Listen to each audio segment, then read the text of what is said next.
The classic battery problem. We want our phones to run longer, but every year they get more powerful, capable of doing more stuff.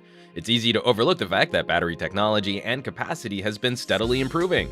For every little battery bump we get, though, we also get more powerful processors, brighter, higher resolution screens, and once you get used to a larger battery, you're apt to just use your phone more aggressively throughout the day. We're in a constant battle, balancing convenience against runtime. So with that in mind, here are 8 tips to help prolong your phone's battery, but some of them you might not want to do. Number 8, set a shorter screen timeout. Now this can be annoying when reading through a longer section of text, but the longer your screen stays fully lit, the faster your battery drains. It's shocking the number of people you'll meet who look at a notification and then just set their phone down without turning off the screen. 5 minutes later, the phone takes care of that for them, but that was 4 minutes and 53 seconds of unnecessary power drain, those savages. Hit your display settings and whittle down that time until it's just mildly infuriating. Number 7, keep the screen brightness low.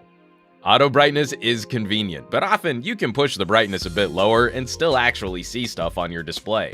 On some phones, you can toggle auto brightness from the notification shade, but others require a trip to the settings menu.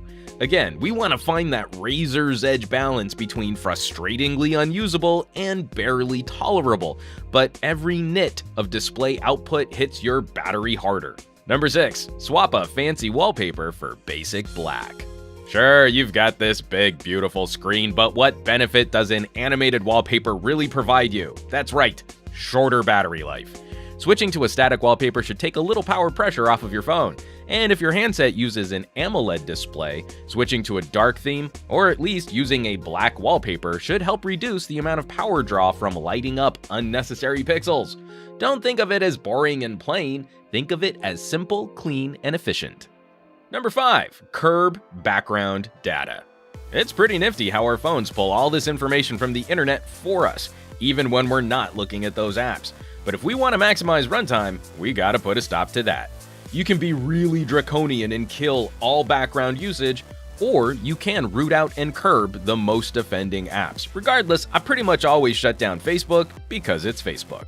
Number 4, disable Wi-Fi, NFC, GPS, and Bluetooth. While you're managing your cell data usage, you can also cut out all of your other wireless radios and receivers. Again, these are on as a convenience. Get in your car and GPS is already on. In range of a hotspot, Wi-Fi will auto-connect. But these still draw power when you aren't using them, so brush them off. Of course, there are ways to smart toggle some of this behavior. Some phones will switch items on based on location or Wi-Fi network. And though they never became super popular, you can always try out some of those nifty NFC tags. Program the tag to switch things on and off as you tap and go about your day.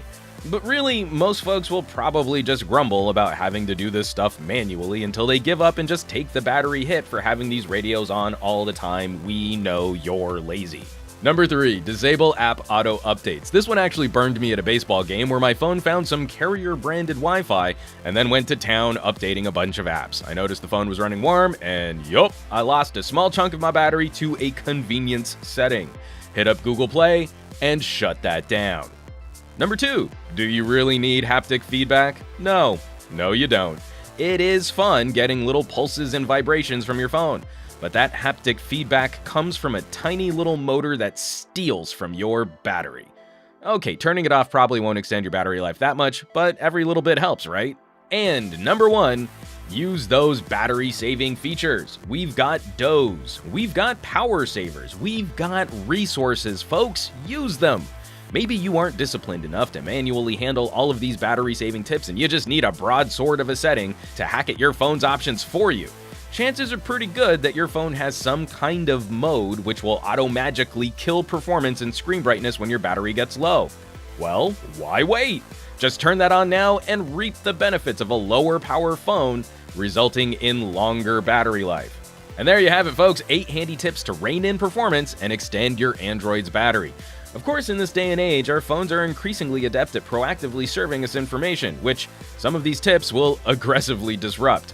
So we really aren't ever surprised when people opt instead for better charging solutions over trying to minimize their phone usage. And of course, we want to hear from you. What's your power management solution? How do you balance features against extending runtime? Drop us a comment below. Maybe your strategy can help others use their phones more too.